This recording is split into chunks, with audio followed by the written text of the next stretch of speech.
Hallelujah. Shalom अलेखेम, बारुख हशेम. प्रभू येशू मसीहाच्या नावाला स्तुती असो. धन्यवाद देतो देवाला पुन्हा एकदा या महिन्यामध्ये आणलं. एक नवीन महिना त्यांनी आपल्या आयुष्याला जोडला आणि त्यांनी आम्हाला फक्त शरीरात नाही तर आत्मीयतेमध्ये त्यांनी आम्हाला जिवंत ठेवलं आहे. अशासाठी इथे वचन आपण सतत ऐकावं. पास्टर मनोज टेलोरे मिनिस्ट्रीमध्ये आपल्या सर्वांचं हार्दिक स्वागत. यहोवा याकी प्रेयर फेलोशिप हे दर महिन्याच्या गुरुवारी सायंकाळी 7 वाजता भरतं. येथील गॉर्डन न्यू नानापेठ या ठिकाणी आपण या आणि आपल्या नातेवाईकांना सुद्धा आणा. ही वेळ आहे साक्षीची. पहिली साक्ष एका आजीविषयी अशी साक्ष आहे की त्यांना डोळ्याचा त्रास होतो आणि त्याची सर्जरी ऑपरेशन होण्याकरिता ते पनवेलला गेले. त्या पनवेलला गेल्या आणि 5 वर्ष आधी त्यांचे मिस्टर मरण पावले. तर त्या इथे आहेत आणि त्या ज्यावेळेस पनवेलला गेल्या सर्जरीसाठी येताना त्यांच्या नातेवाईकांनी कॉल केला पण त्या काय उचलत नव्हत्या. फोन त्या उचलत नव्हत्या. त्याच्यामुळे त्यांचे नातेवाईक घाबरले आणि त्यांनी विचार केले की ते काय येत नाही आणि मोबाईल फोन का घेत नाही. मग इतक्यात त्या सिस्टरांनी पास्टरांना फोन केला की पास्टर आजी गेल्या आहेत सकाळी ऑपरेशनसाठी. ऑपरेशन झालं की नाही, नीट झालं की नाही पाहण्यासाठी आम्ही फोन केला पण त्या काय फोन उचलत नाही. मग त्यांनी पास्टरांना सांगितलं पास्टर प्लीज प्रार्थना करा आणि तुमच्या प्रार्थनेने उत्तर मिळत आहे. पास्टरांनी ओके केलं. पास्टरांनी प्रार्थना केली आणि संध्याकाळी आजी पुन्हा त्यांच्या घरी आल्या आणि एक आनंद जल्लोष झाला आणि त्यांचं डोळ्याचं ऑपरेशन देखील यशस्वी झालं.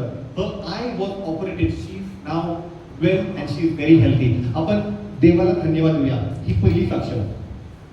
दुसरी साक्ष एका मुलीची साक्ष. तिच्या आईच्या पोटाच्या डाव्या बाजूला असहाय्य वेदना व्हायच्या. त्यांना त्रास खूप व्हायचा. बरेच औषधं केले, बरेच वैद्यांकडे ते गेले पण त्यांना योग्य तो रिपोर्ट निकाल काय लागत नव्हता. शेवटी त्या बहिणीने पास्टरला फोन केला आणि व्हॉट्सअपवर मेसेज देखील टाकलं. पास्टरने ओके केलं.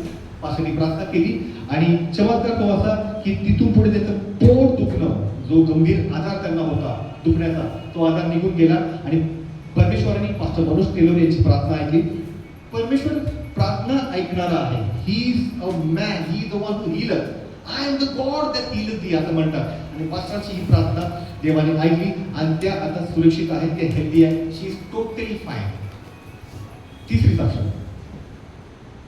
एका बंधूला गेल्या 15 वर्षापासून ऍसिडिटीचा त्रास आहे. 15 वर्ष ऍसिडिटीचा त्रास. ॲज युजल त्यांनी बरेच उपचार केले आणि त्यांनी प्रत्येक व्यायाम पण केला पण पाहिजे तो असर त्यांच्यावर होत नव्हता. पाहिजे ते रिझल्ट त्यांना मिळत नव्हते. शेवटी कोणीतरी त्यांना सांगितले की तुम्ही पास्टर मनोज टेलोरे यांच्या मिनिस्ट्रीवर वेबवर जा. तिथं एक यूट्यूब चॅनल आहे. त्याच्यावर बेल आयकॉनवर क्लिक करा. तुमची साक्ष त्यांना कळवा. तुमची आणि तुमची काय प्रश्न आहे ते त्यांना विचारा. आणि त्यांनी पास्टरना फोन केला. व्हॉट्सअपवर सुद्धा मेसेज टाकलं. पास्टरनी ओके केलं. पास्टरनी प्रार्थना केली आणि 15 वर्षापासून होणारा जो ऍसिडिटीचा आजार आहे, तो गंभीर आजार आहे, तो नाहीसा झाला. त्यांनी आनंद उत्सव केला आणि पास्टरना सुद्धा त्यांनी थँक्यू सांगितलं. त्यांनी देवाला थँक्यू म्हटलं. अ गॉड इज अ हीलर.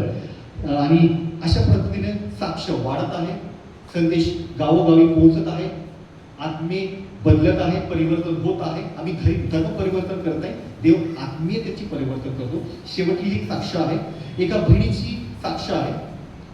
एक दिवशी तिचा मुलगा दुपारी मित्रांबरोबर बाहेर गेला. तरुण मुलगा आहे, बाहेर जाणारच अल्लड आहे आणि तो काय संध्याकाळपर्यंत आला नाही. पण त्या बहिणीला त्याला फोन केला. फोन लागला. 7 वाजता फोन केला. फोन लागला. मुलगा म्हटला मी येतो. तास झाला, 2 तास झाले, काय मुलगा आला नाही. 7 ते 7:15 झाले, 7:15 ते 7:30 झाले. बहिणीने पास्टरना फोन केला आणि पास्टरनी प्रार्थना केली. पास्टर म्हटलं तुम्ही विश्वास ठेवा, मुलगा आहे, तो येईलच नक्की. आणि 9:30ला तो रात्री मुलगा आला. परमेश्वर प्रार्थना ऐकणारा परमेश्वर आहे. एक शेवटची साक्ष आणि तिथून पुढची वेळ मी पास्टरना देईन. जून मध्ये एका ब्रदरला हार्नियाचा त्रास झाला. हार्नियाचे ऑपरेशन होते. 2दा ते हार्नियाचे ऑपरेशन फेल गेले. बरेच औषध उपचार झाले पण त्यांनी पास्टरना फोन केला. पास्टर हार्नियाचं ऑपरेशन आहे. 2दा अनसक्सेसफुल फेल गेलं. काय यश मिळालं नाही, अपयश झालं. तुम्ही पास्टर प्रार्थना करा. तुमची प्रार्थना कळकळीची आहे. तुमच्या प्रार्थनेमध्ये विश्वास आहे आणि फक्त हार्नियाचाच नव्हे तर आमच्या कुटुंबामध्ये सुद्धा विश्वास वाढेल अशी प्रार्थना करा. पास्टरने ओके केलं. पास्टरने प्रार्थना केली आणि त्यांचा हार्नियाची सर्जरी जी आहे ती नॉर्मल झाली. ते सांगत आहे की कारण माझे मिस्टर जूनमध्ये हार्निया हे ऑपरेशन झाले व ते फेल केले. मी व माझ्या 2 मुली आम्ही खूप दुःखात होतो. पुन्हा ते तुम्हाला प्रेयर रिक्वेस्ट पाठवली. तुमचा रिप्लाय ओके असा आला. आम्ही जून व जुलै महिन्यात खूप कठीण सिच्युएशन मधून गेलो. पुन्हा मी तुम्हाला प्रायर रिक्वेस्ट दोन्ही ऑपरेशन वेळेस पाठवली व माझ्या मिस्टरांना देवाने आरोग्य दिले, सर्व स्टेजेस काढले व आता ते नॉर्मल झाले आहे. आपण टाळ्या वाजवूया का? नॉर्मल झाले आहे म्हणून देवाच्या नावाला धन्यवाद. मी तुम्ही प्रेयर केली म्हणून पुन्हा एकदा थँक्यू सो मच. ही 5 साक्ष तुमच्यापुढे, साक्ष अनेक आहेत, साक्ष हजारो आहेत. ते सांगायला वेळ नाही. आपण आता संदेशाला वळूया. न्याय न्याय याच्यावर पास्टरचा संदेश देणार आहे आणि त्या न्यायामध्ये आपण चालूया. परमेश्वर कृपावान आहे. टाळ्या देऊन पास्टर मनोज तेलवे यांना आपण स्वागत करूया. पुण्याचा पास्टर मनोज तेलवे मिनिस्ट्रीमध्ये आपण सर्वांचं हार्दिक स्वागत. Thank you pastor. देवाला धन्यवाद देतो. परमेश्वर त्याचा गुणधर्म, त्याचा स्वभाव आपल्या जीवनामध्ये अनुग्रह करणं, उपकार करणं, याच उद्देशानं देवानं मानवाला निर्माण केलं आणि देव त्याच्यावरती आपली सत्ता प्रस्थापित करतो. परंतु घडतं काय? मनुष्य ज्यावेळेस देवाच्या निर्मितीचा उद्देश गमावून बसतो. आम्हाला कशासाठी प्रभूनं निर्माण केलं आम्ही पाहत आहोत न्यायासंबंधानं. तर या न्यायामध्ये ज्या निर्मितीला प्रभूनं आपल्या हातामध्ये घेऊन स्थापित केलं, तो व्यक्ती मग स्वर्गातले देवदूत असो किंवा पृथ्वीवरचा मानव असो, जेव्हा त्याचं उद्दिष्ट भरकटलं, लक्ष विचलित झालं, असं मराठीमध्ये लिहिलं जात नाही का, नजर हटी दुर्घटना घटी. आणि उत्पत्तीच्या पुस्तकामध्ये मनुष्याच्या न्यायासंबंधानं आम्ही पाहत असताना त्यात आम्ही पाहिलं नजर हटी दुर्घटना घटी. कशावर नजर हटली? ज्या झाडाचं फळ खायचं नाही त्या झाडाकडे तिचं लक्ष गेलं. आणि सगळ्यात भयानक गोष्ट कोणती माहिती का? देवाचा शब्द ऐकण्याच्या ऐवजी हवेनं सैतानाचा शब्द ऐकला. लक्षात घ्या. परमेश्वराने इतकं जतावून सांगितलं होतं, समजावून सांगितलं, सगळ्या झाडाची फळं खाण्यासाठी चांगली आहेत, सगळ्या झाडाची फळं खा आणि मनसोक्त खा. त्याला कुठल्या प्रकारचा प्रतिबंध केला नाही, या झाडाचं फळ खाऊ नको किंवा याला हात लावू नको. परंतु जी गोष्ट प्रभूनं सांगितली त्या गोष्टीकडं दुर्लक्ष करणं हे मनुष्यासाठी किती घातक असतं हे जोपर्यंत समजत नाही ना, तोपर्यंत तो व्यक्ती एडेन बागेमध्ये म्हणजे देवाच्या आनंदामध्ये कधीच टिकू शकत नाही.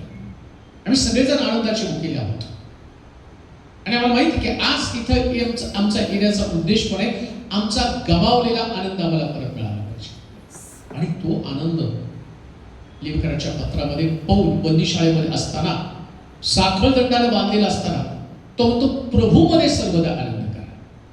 म्हणजे जगात पण आनंद आहे, सैतानाचं ऐकण्यामध्ये पण आनंद आहे. जसं लुसिफरचं त्या हवेनं ऐकलं आणि आम्ही पाहतो की त्या ठिकाणामध्ये ती पराभूत झाली, ती पराजित झाली आणि तिच्यामुळं संगती देवाची तुटली. आता काही गोष्टी आम्ही मागच्या वेळेस पाहिल्या की वचन जीवनातनं निघून गेलं की विचारसरणी बदलली जाते, अशुद्ध विचार बदलतात. म्हणून वचनाकडे फार बारकाईनं पाहणं गरजेचं आहे. देवाच्या वचनाकडे बऱ्याच वेळा आम्ही देवाच्या मंदिरात चर्चला आम्ही जातो, पण चर्चला जाताना आमचं जास्तीत जास्त लक्ष वचन संपण्याकडे असतं. नाही का? आम्हाला वाटतं की किती वेळ संदेश दिला, किती वेळ बसलो आम्ही.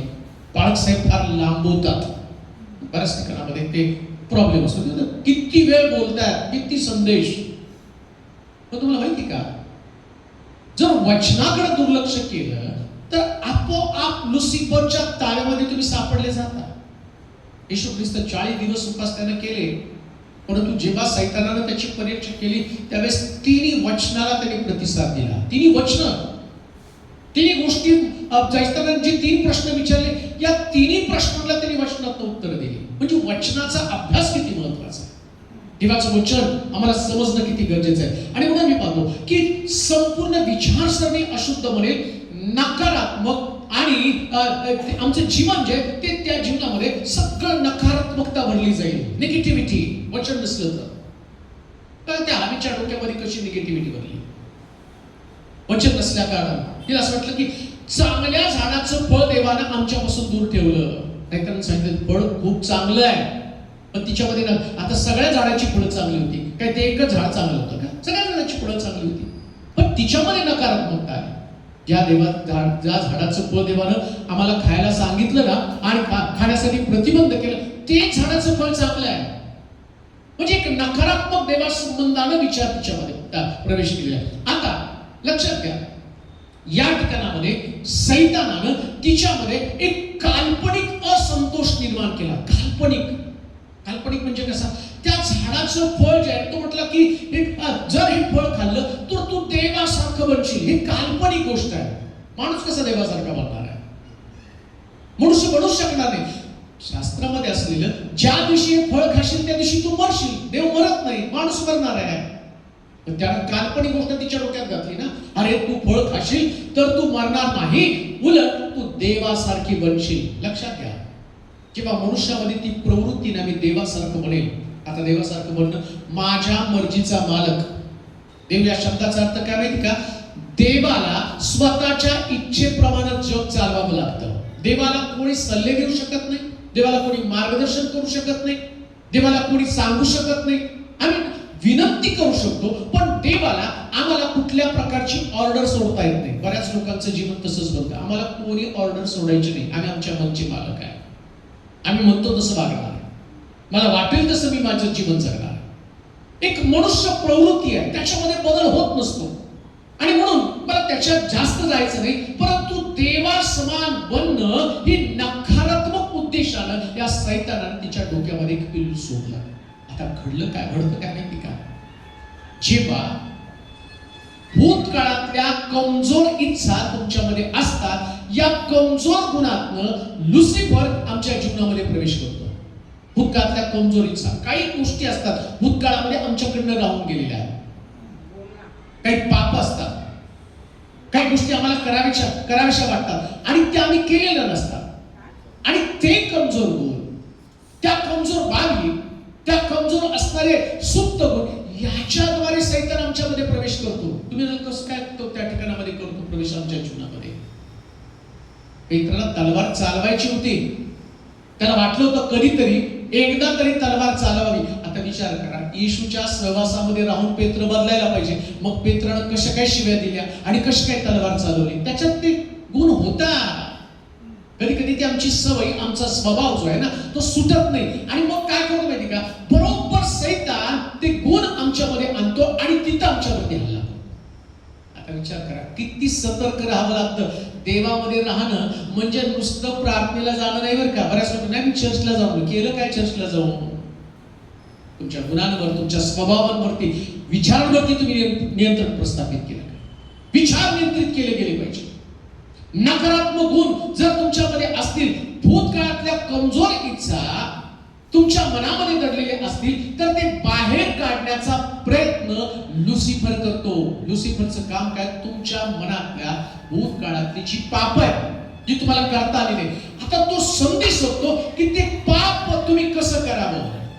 त्याचं कामच आहे तुम्हाला पापामध्ये काढणं. लुसिफरचं काम फक्त तुमच्याकडनं पाप करून घेणं. एदेन बागेमध्ये देवानं मनुष्यानं पाप केल्यावर त्याला बाहेर काढलं का? त्याचं कारण मी तुम्हाला सांगतो. देवाच्या समक्षतेमध्ये पाप कधीच राहू शकत नाही. आदामानं पाप केलं, हवेनं पाप केलं. आता पाप म्हणजे काय? देवाची आज्ञा मोडणं हे पाप आहे. नीट आहे का? पाप म्हणजे काही लोक म्हणतात नाही ते व्यभिचारी आहेत, ते जारकर्मी आहेत आणि मग ते खून करतात, ते चोऱ्या करतात. ठीक आहे, ती पाप आहे. पण शास्त्रामध्ये असलेलं दारूबाजी संसाराच्या चिंता, म्हणजे जेवढा दारू पिणारा माणूस आहे ना, तेवढा संसारिक चिंता करणारा मनुष्य, दारू पिणारा मनुष्य एकच आहे. खून करणारा मनुष्य आणि आपल्या भावावरती रागवणारा मनुष्य दोघं पण सारखेच आहे. काय पाप आहे? तुम्हाला कुठलं पाप वाटलं? एखादा मनुष्य खून करतो आणि एखादा मनुष्य आपल्या भावाला दुखावतो, भावाला मारतो, तोही पाप करतो ना, तोही खून करण्याचं पाप केलेलं आहे. म्हणजे तुम्हाला सतर्क राहावं लागणार, जागं राहावं लागणार आहे की कोणत्या दिशेनं सैतान तुमच्यामध्ये प्रवेश करणार आहे. आणि सगळ्यात दुःखाची गोष्ट काय माहिती का? आमचे लोक धार्मिक खूप आहे, पण नीतिमान मात्र कमी आहे. धार्मिक मध्ये नीतिमान मध्ये फरक आहे. धार्मिकता आणि नीतिमत्व याच्यामध्ये फरक आहे. नीतिमत्वामध्ये सत्व असतं. दुसऱ्या भाषेमध्ये मी तुम्हाला सांगतो, गहू असतो, पण आहे तसा गहू दळायला कोणी देत नाही, त्याला साफ करावा लागतो. साफ करणं म्हणजे नीतिमत्व आहे आणि गहू म्हणजे धार्मिकता आहे. एक व्यक्ती धार्मिक आहे, तो चर्चला धार्मिक आहे, बायबल वाचतो धार्मिक आहे, तो आराम करतो धार्मिक आहे. आपण नीतिमान कुठे आहे? माझा नीतिमान तर विश्वासाने वाचेल. मग नीतिमत्वामध्ये काय आहे? नीतिमत्वामध्ये साफसफाई आहे, स्वच्छता आहे. आपल्यामधलं जे कमीपण आहे, आपल्यामधल्या चूक आहे, आपल्यामध्ये दोष काढणं म्हणजे नीतिमत्व संपादन करणं. आणि शास्त्र काय सांगतं माहिती का? योबासारखा नीतिमान व्यक्ती पृथ्वी तलावर दुसरा कोणता नव्हता. योग नीतिमान होता, धार्मिक पुष्कळ. आता बघा, तुम्ही धार्मिकता आणि नीतिमत्व तुम्ही कसं कन्फ्युजन आहे, कन्फ्युजन तुमचं दूर करतो. आता असं लिहिलं शास्त्रामध्ये, येशू ख्रिस्त जेव्हा शिष्यांकडे त्यांनी समजावून त्यांना सांगत होता, त्याच त्यांना ते सांगितलं, शास्त्री आणि पुरुषां इतकं धार्मिक झाल्याशिवाय कोणी स्वर्गाच्या राज्यामध्ये प्रवेश करू शकत नाही. आता निकोदेमस येतो आणि येशूला प्रश्न करतो, स्वर्गाच्या राज्यात मी प्रवेश कसा करावा? निकोदेमस पुरुष आहे आणि येशू म्हणतो, शास्त्री आणि पुरुषांपेक्षा जास्त तुम्हाला धार्मिक बनावं लागेल. माझा नीतिमान तर विश्वासाने वाचेल. धार्मिक बनणं सोपं आहे, नीतिमान बनणं कठीण आहे. बरं का? धार्मिक बनणं खूप सोपं आहे. मी आता इथून प्रीचिंग करतो, मी धार्मिक आहे बरं का, धार्मिक आहे म्हणून प्रीचिंग करतो, पण मी नीतिमान नाही आहे. नीतिमत्व देव तपासतो, धार्मिकता मनुष्य तपासतो. मग तो आता धार्मिकतेसह मला प्रभूजी प्रभूजी म्हणणाऱ्या प्रत्येकाचा प्रवेश स्वर्गाच्या राज्यात. आता प्रभूजी प्रभूजी धार्मिकता आहे, पण जो माझ्या पित्याच्या इच्छेप्रमाणे वागतो हे नीतिमत्व आहे. म्हणून नीतिमत्वामध्ये धार्मिकतामध्ये फरक आहे. तुमची धार्मिकता तुम्हाला चर्च मध्ये स्थान देईल, स्वर्गामध्ये तुम्हाला स्थान नाही मिळणार. देवाच्या उजवीकडे पित्याच्या जवळ राहण्यासाठी तुम्हाला नीतिमत्व संपादन कर. आणि हे नीतिमत्व कसं काय संपादन करणार आहात? नीतिमत्व म्हणजे देवाचं वचन ऐकून आपल्यामध्ये बदल करणं, चेंजेस करणं. माझ्यामध्ये काय चुकीचं आहे, ज्या गोष्टी प्रभूला आवडत नाही त्या काढून टाकणं. जसं एक आज्ञा प्रभूने दिली, सगळ्या झाडाची फळं खा, पण बऱ्या वाईटाचं फळ तू खाऊ नकोस, एक आज्ञा आहे. प्रभूने काही आज्ञा आम्हाला दिलेली आहे. आज्ञा ह्या पाठ करण्यासाठी नाहीये. आम्हाला कशात धन्य, आमच्या घरामध्ये 10 आज्ञा. काही घरामध्ये प्रवेश केल्या असं वाटतं धार्मिक घर का, तर 10 आज्ञा. किती आज्ञा पाळल्या होत्या त्यातल्या? 10 आज्ञामध्ये आपल्या आईबापाचा सन्मान कर आणि आपल्या आईबापाला शिव्या द्यायच्या.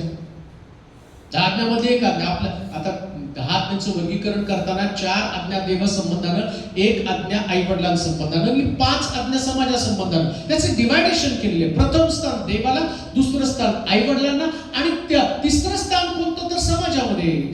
शेजाऱ्याच्या स्त्रीची अभिलाषा धरू नको, कुणाच्या बैलाच्या अभिलाषा धरू नको आणि शेजाऱ्याविषयी खोटी साक्ष देऊ नको. शेजाऱ्याविषयी ज्या समाजा संबंधानं सांगितलंय. आमच्या लोकांचं सगळं उठलंय. ते देवा संबंधानं जागरूक आहे, त्याच्यानंतर समाजा संबंधानं जागरूक. बघा तुम्ही मायवारला विधवांना साड्या आणि आपल्या आईला अनाथ आश्रमामध्ये, तिला टाकलं अनाथ आश्रमामध्ये. किती कठीण परिस्थिती आहे. खरे देवाचे लोक जे आहेत ना, त्यांची सुरुवात फार सुंदर असते. वर देवाला आणि खाली आई वडिलांना. प्रथम स्थान देवाला, त्यानंतर तुमची आई, तुमचे वडील, मग तुम्हाला समाजामध्ये जाऊन सामाजिक काम करताय. समाजा संबंधानं देवानं समाजाला कधी प्रथम स्थान दिलं. आता बघा लोकांचा दृष्टिकोन कसा असतो. आणि इकडं आपल्या भारत देशामध्ये समाजसेवा हीच ईश सेवा, ते पण चुकीचं आहे. समाजसेवा ईश सेवा नसते.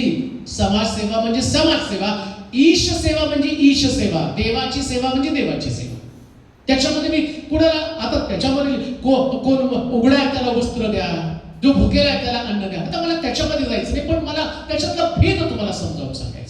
आता इथं घडलं का, एक चुकीची गोष्ट त्यांच्यामध्ये घडली आणि आम्ही पाहतो देवानं एदेन बागेतनं त्यांना बाहेर काढलं. का? कारण एदेन बागेमध्ये देवाच्या समक्षतेमध्ये पापाला कधीही जागा नसते. नीट आहे का?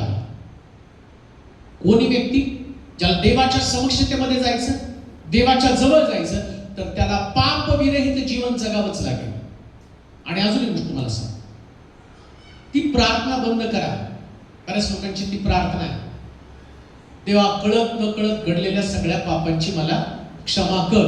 मी जुरळ आहे, मी मुंगी आहे, मी राख आहे, मी कचरा आहे, आणि मी आमक आहे, आणि मी तमक आहे. तुम्ही कचरा असाल तर डस्टबिन मध्ये तुम्हाला टाकतील, झुरळ असाल तर तुमच्यावरती बेगोन स्प्रे मारला जाईल.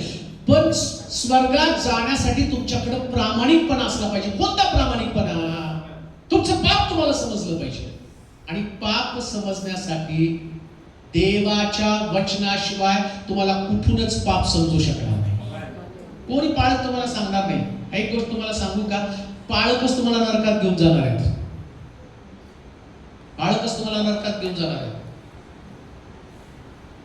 मी पण पाळक आहे, पण तरी मी तुम्हाला सांगतो का माहिती का, ते तुमचा दोष दाखवणार नाही.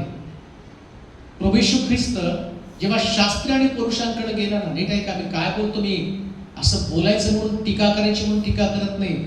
प्रभू येशू ख्रिस्त जेव्हा शास्त्री पुरुषांकडे जातो म्हणतो, अरे चुना लावलेला थडग्यांनो, अरे सापाच्या पिलांनो.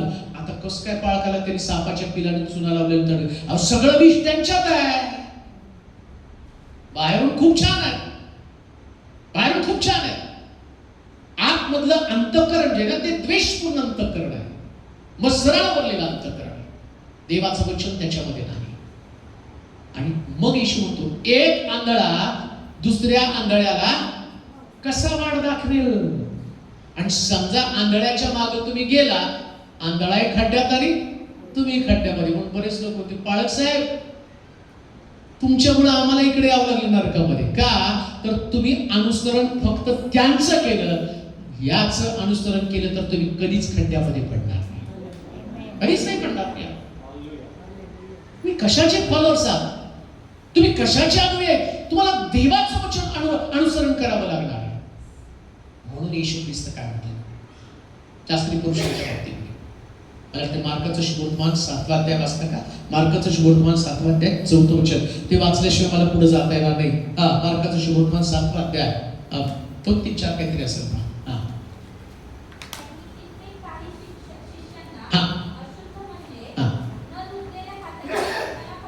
कुणी पुरुषांनी बघा, त्यांनी या शास्त्री पुरुषांनी काय केलं, शिष्याला हात न धुताना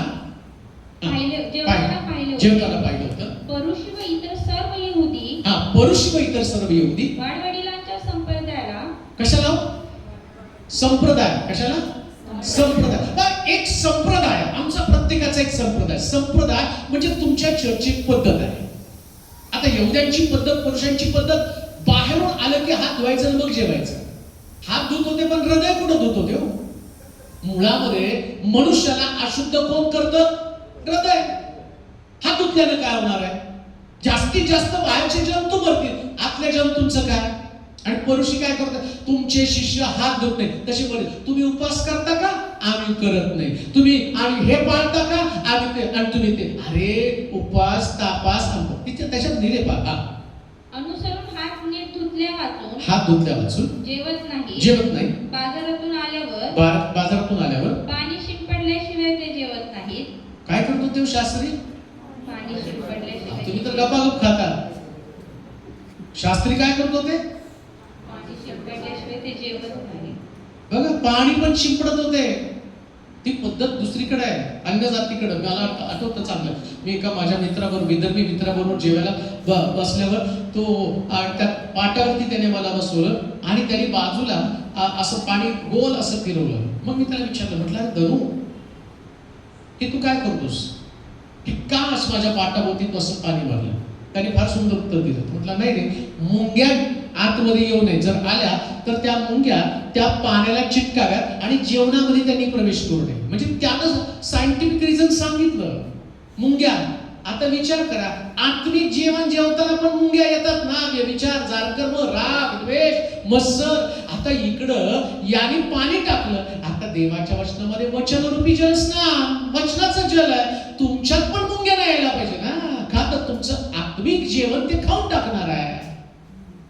ते कीटक तुमच्यामध्ये येऊ नये. अनेक लोकांमध्ये ते कीटक आले, ईर्ष्या, द्वेष, मत्सर, स्पर्धा. आणि मी म्हणतो की सगळ्यात जास्त ईर्ष्या, द्वेष, मत्सर, स्पर्धा तर आपल्याच लोकांमध्ये. कसं सत्य समजलंय? कसं काय आपल्याला देवाचं वचन कळालं? देवाचं वचन कळल्यावरती परिवर्तन होतो. 12 येशूच्या शिष्यांमध्ये किती ईर्ष्या होती, किती त्यांच्यामध्ये स्पर्धा होती. कोण मोठं? येशूच्या सहवासामध्ये राहून त्याच्यामध्ये मोठेपणाची स्पर्धा आहे. मोठं कोण आहे? येशूच्या नंतर कोण वारस असणार आहे? कोणाच्या हातामध्ये सत्ता येणार आहे? सगळं जगामधलं जीवन जे आहे ते जगिक जीवन आणि जगामधली सत्ता या संबंधीचा मी विचार करत आहोत. आता इकडे काय म्हटलं वाचा त्याच्यामध्ये. बाजारातून आल्यावर पाणी शिंपडल्याशिवाय ते जेवत नाही. जेवण पण नाही. आणि प्याले, घागरी, पितळेची भांडी धुणे व असल्या बऱ्याच दुसऱ्या रूढी ते पाळतात. कोण करते? पितळेची भांडी पण घासायची परुशी. शास्त्री परुशी डाग नाही पडला पाहिजे. कशाला? भांड्याला. जीवनाला पडला तरी चालेल, पण भांड्याला डाग पडला पाहिजे. भांड स्वच्छ असलं पाहिजे.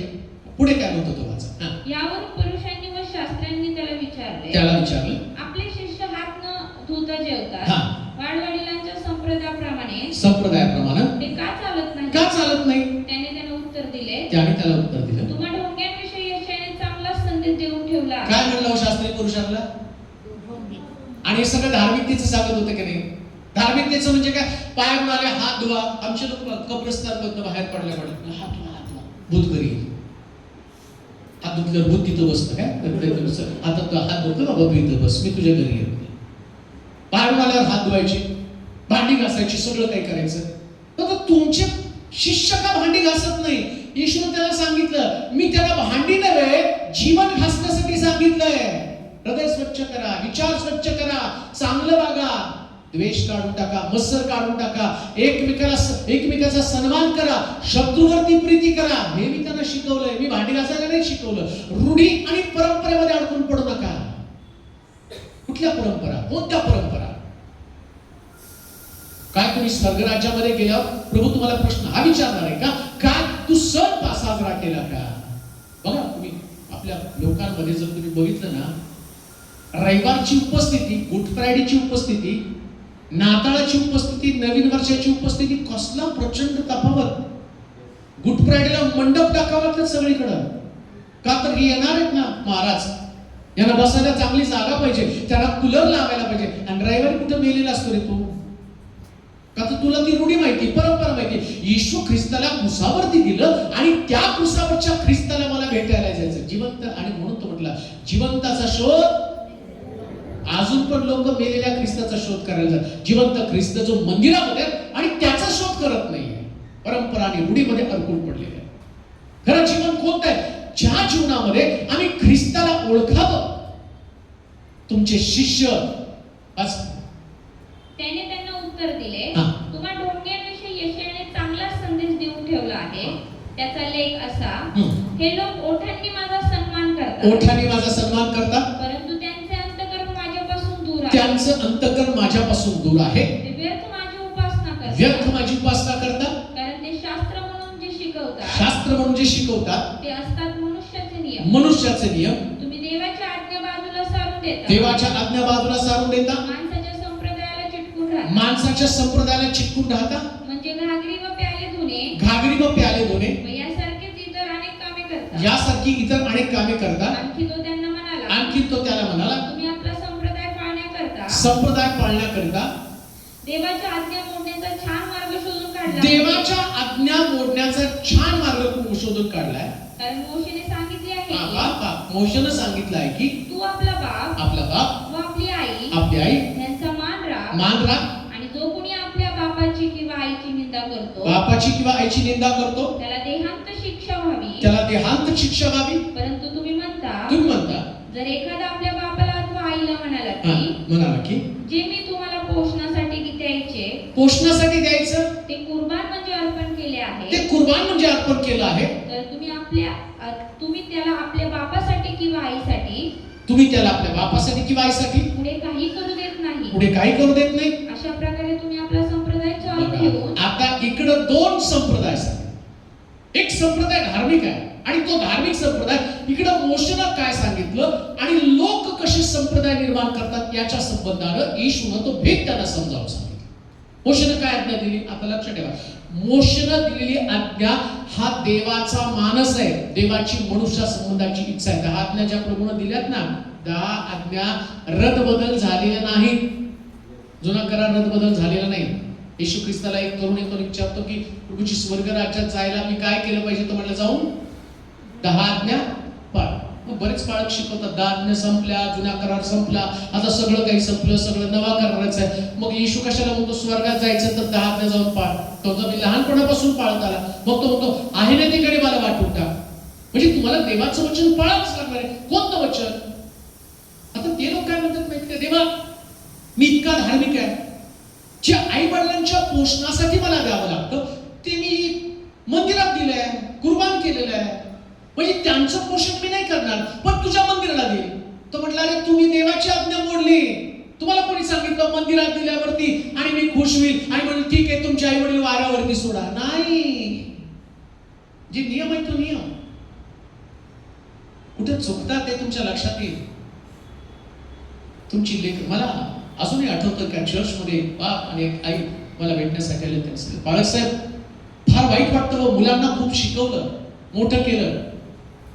मुलगा मी एका चर्चला सून आली, मुलाला घेऊन निघून गेली. मुलगा म्हटला तुमच्यावर राहायचं नाही का? तुमचं आमच्या विचारांमध्ये फरक आहे.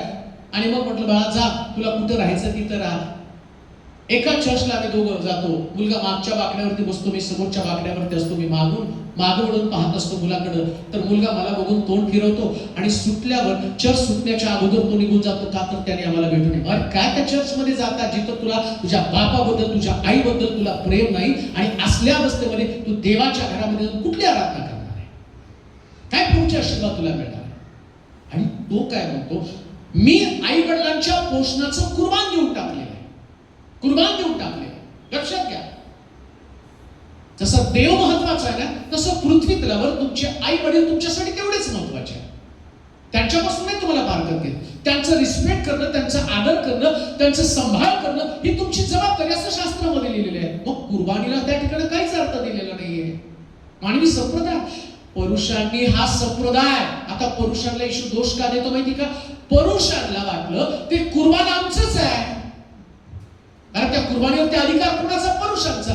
पुरुषांनी यांना नीतिमान ठरवलं. कोण? चला तुम्ही कुर्बान आई वडिलांना नाही सांभाळलं तरी चालेल पण तुम्ही कुर्बान आणताना तुम्ही आमच्या गटात. येशू आला तो म्हटला ते गट बाजूला काढ. कोणता? आई वडिलांना न सांभाळता कुर्बान आणणारा गट हा ढोंगी गट आहे. काय लिहिलं तिथं? तुम्हा ढोंग्यांविषयी यशायाने चांगला संदेश देऊन ठेवला. कोणी सांगितलं?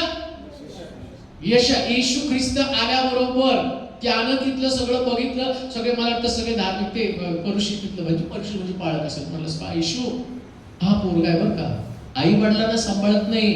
हो, चर्चला ऑफरिंग द्यायला 1 नंबर आहे. येशूने लगेच संदेश काढला. माझ्यासारखा पाळक असता तर जरा घाबरला असता की बाबा आता कसं काय त्यांना सांगायचं, दुसऱ्यांदा मला मीटिंगला येऊ देणार नाही. पण येशूला माहिती होतं आपली सेवा 3.5 वर्ष, 3.5 वर्षामध्ये यांना मार्ग दाखवायचं, टाळ्यावरती आणायचं. म्हणून मी सुरुवातीला तुम्हाला सांगितलं पाळक लोकच तुम्हाला नरकात घेऊन जाणार आहेत. तेच तुम्हाला स्वर्गामध्ये जाण्यासाठी अडखण करणार आहे. सत्य समजणं, सत्य ग्रहण करणं फार गरजेचं आहे. तुम्हाला कुठल्याही प्रकारे बागेमध्ये असणाऱ्या आज्ञेकडे दुर्लक्ष करता कामा नये. कोणतीच आज्ञा तुमच्या हातातून निसटता कामा नये. सत्य जाणून घ्या. येशू ख्रिस्ताने त्याचं खंडन केलं. आणि म्हणून लक्षात ठेवा पतन होण्याचं कारण काय? पतनाच्या ज्या पायऱ्या, उत्पत्तीच्या पुस्तकाच्या 3ऱ्या अध्यायाच्या 6व्या वचनाकडे आपण पुन्हा जाऊया. उत्पत्तीचं पुस्तक 3रा अध्याय त्याचं 6 वचन. पटकन जाऊया. त्या झाडाचे फळ खायला, त्या झाडाचे फळ खायला चांगले, दिसायला मनोहर आणि शहाणे करायला इष्ट आहे, इष्ट आहे असे त्या स्त्रीला दिसून आले. असं त्या स्त्रीला दिसून आलं. तेव्हा तिने त्याचे फळ काढून खाल्ले. तिनं त्याचं फळ काढून खाल्लं आणि आपल्याबरोबर आपल्या पतीलाही ते दिले. आता काय घडलं माहिती का? इथं 3ऱ्या अध्यायाच्या 6 वचनामध्ये त्या झाडाचं फळ खाण्यास चांगलं, दिसण्यास मनोहर आणि शहाणपणास इष्ट आहे असं त्या स्त्रीनं पाहिलं. पहा पतनाची सुरुवात तुमच्या डोळ्यात नव्हती बरं का. काय तुम्ही पाहता शास्त्रातनं मी तुम्हाला पटवून देईन. आणि म्हणून येशू ख्रिस्त म्हटला, 2 डोळे असून नरकात जाण्यापेक्षा 1 डोळा असून स्वर्गात जाणं चांगलं आहे. पहिली नजर ही धार्मिकतेची असते, पण दुसरी जी नजर आहे या नजरेमध्ये नेहमीच मोह आणि पाप दडलेलं असतं. दुसरी नजर, या स्त्रीची दुसरी, पहिल्या नजरेमध्ये देव होता, त्याची आज्ञा होती, पण दुसऱ्या नजरेमध्ये लालसा होती. कोणती लालसा? हे फळ खाण्यासाठी. त्याच्यात असं म्हटलं की दिसायला खूप सुंदर आहे, चांगलं आहे, शहाणपणासाठी इष्ट आहे. कधी कधी काही गोष्टी ज्याच्यामध्ये तुम्हाला बरं वाटतं, दिसायला छान असतात, खाण्यासाठी तुम्हाला बरे वाटतात, परंतु ती नजर पापाची नजर आहे. त्या नजरेमध्ये ज्या गोष्टी प्रभूने वर्ज केल्या, मी सुरुवातीपासून तुम्हाला सांगितलं, वर्ज केलेल्या गोष्टीकडे कधीच तुमचं चित्त लागू देऊ नका. योबाचं पुस्तक 31वा अध्याय आणि त्याचं पहिलं वचन वाचा, म्हणजे तुम्हाला समजेल दुसरी नजर कशी लालसेची असते आणि त्याच्यासाठी आमचं कमिटमेंट काय असलं पाहिजे. योबाचं पुस्तक 31वा अध्याय त्याचं पहिलं वचन. योग 31:1. मी तर आपल्या डोळ्याशी करार केला आहे. मी कोणा कुमारीवर नजर कशी जाऊ देऊ. योबाचा करार त्याने डोळ्याशीच करार करून ठेवलेला आहे. कोणता करार? माझी नजर मी कुमारीवर कशी जाऊ देईल. योबानं केलेला करार पहा, लक्षात ठेवा. शास्त्रामध्ये दाविदाला देव म्हणतो तो माझ्या हृदयासारखा. 2 गोष्टी मी तुम्हाला सांगतो. एक, दावीद तो माझ्या हृदयातला व्यक्ती आहे, आणि योबा संबंधाला म्हटलं त्याच्यासारखा सात्विक मनुष्य पृथ्वी तलावर दुसरा कोणी नाही. नीतिमान मनुष्य योबासारखा दुसरा कोणी. दाविदाला नीतिमान म्हटलं नाही, सात्विक म्हटलं नाही, हृदयातला व्यक्ती म्हटला. का हृदयातला व्यक्ती? हृदयातली गोष्ट प्रभू येशू ख्रिस्तानं या पृथ्वी तलावरती आल्यावर या येशूनं सांगितली. कोणती माहिती का? जेव्हा प्रभू येशू ख्रिस्त शमरोनी स्त्रीकडं त्या याकोबाच्या विहिरीवरती जातो, त्या स्त्रीला तो एक गोष्ट सांगतो की त्याची इच्छा आहे त्याच्या उपासकांनी त्याची उपासना आत्म्यानं आणि खरेपणानं करावी. म्हणजे देवाच्या मनातली गोष्ट दाविदाला माहिती. कोणती? आत्म्यानं आणि खरेपणानं उपासना करणं. मग दावीद कराच्या कोशासमोर नाचला बेभान, त्याची वस्त्र सुद्धा, आणि त्याच्या लक्षात आलं इतका तो बेभान नाचला. म्हणजे त्याला आराधना जे त्याचं देवाच्या अंतःकरणातली गोष्ट दाविदाला कळली, आणि म्हणून तो म्हटला शेवटच्या दिवसामध्ये मी दाविदाचा पडलेला डेरा पुन्हा उभा करेल.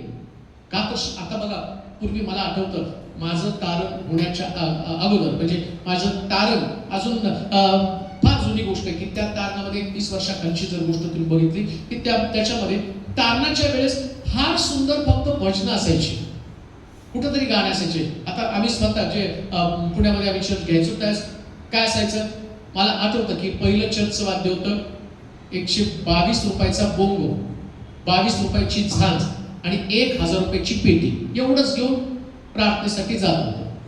आणि तेवढे त्या गाण्याला, आमच्या गाण्याला तार नव्हता ना सूर नव्हता, आरडाओरडा करायचो. आणि ते आरडाओरडा केलेलं गीत लोक म्हणायचे काय सुंदर गाता, काय सुंदर गाता. आता बँड आला, आता किती वाद्य आहे, बँड आला एवढं सुंदर की त्याच्यामध्ये आमच्याकडे 60चा बल्ब लावून आम्ही गाणे घ्यायचो. आता तुम्ही बघा एवढी इकडून लाईट, तिकडून लाईट, तिकडून दूर, इकडून दूर, आणि मग इकडून पोरांच्या वेण्या घातलेल्या, तिकडून पोरांच्या वेण्या, याचं नाक टोचलं, त्याचं कान टोचलं, त्याच्या डोळ्यामधलं वेगळं, याच्या डोळ्यामधलं वेगळं, आणि त्या धुरामध्ये. आणि एवढंच नव्हे तर ते सगळं अंधार, आणि मग तिथं लोश. ऐका काय बोलतो ते लक्षात घ्या. या सगळ्या वातावरणाचा मी म्हणत नाही ते चुकीचं आहे, तुम्ही करा तशी उपासना, पण डोळ्याचं काय? जिथून पाप आतमध्ये शिरतं त्या डोळ्याच्या कराचं काय? मी स्वतः कित्येक ठिकाणामध्ये ऍज अ प्रीचर मी गेलो, मग त्या वर्शिप बँडला त्या ठिकाणामध्ये बोलवलं, आणि तो वर्शिप बँड वर्शिप करतो आणि देवाचं वचन ऐकण्याच्या टायमाला बाहेर जाऊन चहा पीत बसतो. ती चर्चा करतात. कुठली चर्चा असते त्यांची? अरे यार वो सॉन्ग ऐसा हुआ, वो सॉन्ग ऐसा. अरे तुमच्या आराधनेमध्ये कुठे तो देव ज्याचा गौरव करण्यासाठी तुम्ही आला? आराधना म्हणजे प्रभूला बोलवणं, आणि जेव्हा आराधना केली जाते तेव्हा प्रभू येतो आणि बोलतो.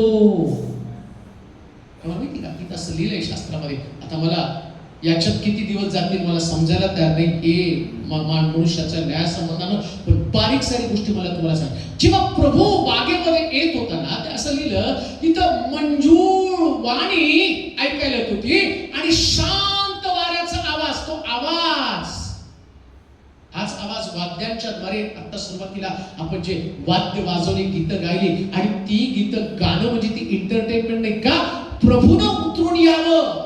आता समजा हे वाचून जर बाहेर गेले असते तर लक्षात ठेवा हे फक्त त्या ठिकाणामध्ये एक तुमचं काय त्याला एक शब्द आहे की तो परफॉर्मन्स करून गेले असते.